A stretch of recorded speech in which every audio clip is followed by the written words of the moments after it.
100 क्रियाएं करता है, आप भी आते हैं, कोई एक आधा संत भी भेज देते हैं, तो अधिकतर स्वयं ही आए हैं मालिक ने और स्वयं ही वो काम करा जो भगवान किया करते हैं। तो भगवान और गुरु वो तो ऑल इन वन थे, वो तो सब कुछ थे दाता। लेकिन अन्य जो गुरु है वो गुरु है और भगवान अन्य है।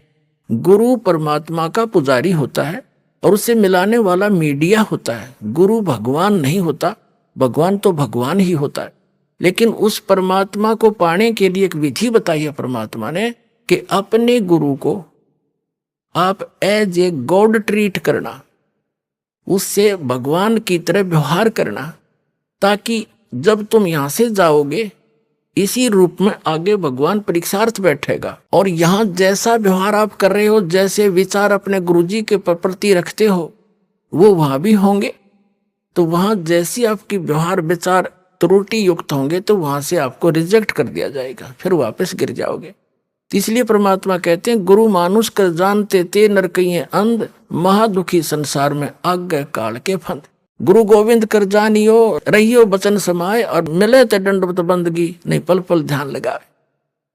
अब कहने का भाव क्या है कि जैसे ये दास है, इस दास के स्थान पर भगवान आ सकते थे, वो आ जाएं और आप उनको खोज रहे हो, भगवान अब यहां आ जाए। वो भगवान आपका कैसा व्यवहार होगा, जैसा इस दास के प्रति आपका है, तो अब उस परमात्मा के प्रति जो आपका भाव बनेगा, और वो भाव इस दास के प्रति नहीं है तो वहां भी नहीं बनेगा आपका फिर उसके प्रति। अब जैसे परमात्मा यहां आ जाए आपको, जिसकी आप खोज कर रहे हो, तो किस प्रकार लपटोगे उसके चरणों में, रोगे, मुंह की तरफ देखोगे, 100 बार शुक्र मनाओगे, भगवान बड़े भाग जाएंगे, दर्शन होगे। जिस भगवान को हम खोज रहे हैं, और वो आज इस दास के स्थान पर होता रहा, वो तो हजारों बार हुए हैं, रहे हैं दाता, हम नहीं समझ सके। उसको जन साधारण एक भक्त संत समझ कर हमने उनसे डील किया। आप जो व्यवहार मेरे से कर रहे हो वैसा उसके साथ करोगे।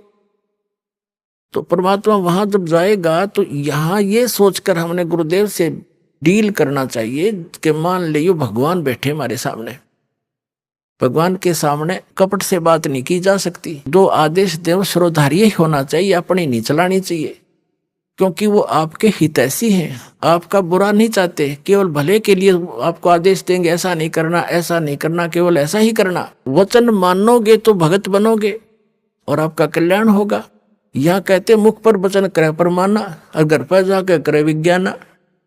मुख पर गुरु जी की बात मान ले, हाँ जी, और घर जाकर न सोचो ना, नो थोड़ा ऐसे थोड़ा करना है, बताइए मर्यादा कैसे छोड़ेंगे। तो फिर के खाक से सो तुम। जो गुरु वचन पर डट गए कट गए फंद 84 के, भाई जो गुरु वचन पर डट गए कट गए फंद 84 के।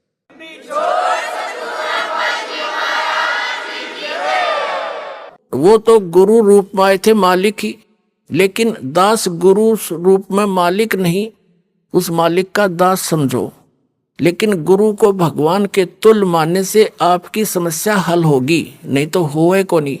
जैसे एक मैथमेटिक्स का, एक गणित का प्रश्न होता है ऋण का, उसमें मूलधन ज्ञात करना होता है। तो मूलधन तो होता करोड़ों रुपए में, अरबों में। उस अरबों करोड़ों वाले मूलधन को प्राप्त करने के लिए मानना पड़ता है, मान लीजिए मूलधन 100 रुपये। वो मूलधन 100 रुपये होता नहीं, लेकिन उसको मूलधन मानने बिना वो करोड़ों अरबों वाला मूलधन आपको मिल नहीं सकता। तो जो परमात्मा है वो तो परमात्मा है, वो तो समर्थ है, लेकिन उस समर्थ को पाने के लिए इस दास को आपने मानना पड़ेगा मूलधन, यानी गुरु मान ले भगवान।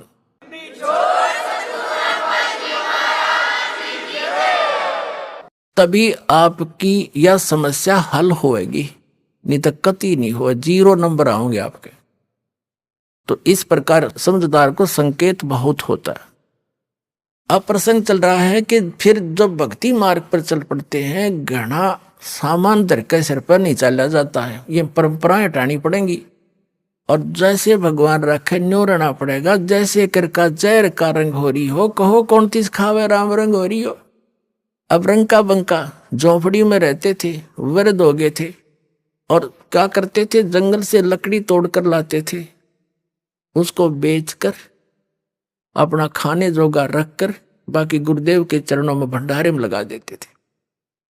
एक दिन नामदेव जी गुरुदेव यानी कबीर परमात्मा गुरु रूप में आए हुए थे, उनसे कहने लगे, गुरुदेव आपके दो तीन भगत हैं, कितने निर्धन हैं, इनको कुछ धन दे दो, इनका टाइम भी पास हो जा, भक्ति भी घनी कर ले। अब परमात्मा ने सोचा कि नामदेव तो बालक है, कति श्रद्धा बतेरी है, पर इसमें विवेक बना नहीं। अरे भक्ति करें और ये कौन से बर्तन बनाओ हैं, वहां से लकड़ी तोड़ी, वहां तक लकड़ी तोड़ने जाते हैं तो मंत्र करते जाते हैं, लकड़ी तोड़ के सिर पर धरी मंत्र करते आते हैं, भक्ति मत बाधा है नहीं। और लेकिन नामदेव जी की उस समय समाज की सोच घड़ी थी, उस बच्चे को भी सेट करना था अपने को। तो परमात्मा ने कहा, भाई ठीक है, चल धन दे देता हूं, पर मैंने कोशिश बहुत करी है भाई, ये रखते नहीं धन ने, मैं देता हूं, ये सारा दान कर देते हैं। बोले ये लेते नहीं, अन्ना मांगते कभी मेरे तय। पर रामदेव ने कहा, जी आप तो बिन मांगे भी दे देते हो। कि भाई दे तो दूंगा, पर ये लेते नहीं मेरे से।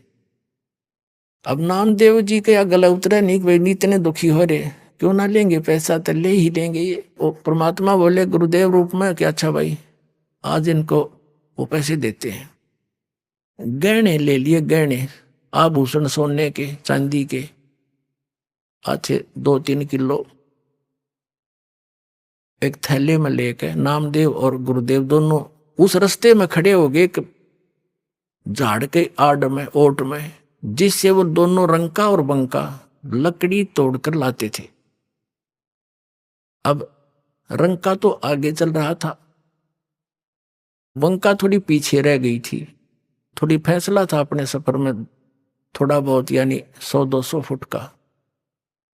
तो उससे परमात्मा ने क्या किया कि जिस रास्ते से वो आ रही थी वहां पर वो आभूषण डाल दिए और झाड़ के पीछे जाकर दोनों छुप गए।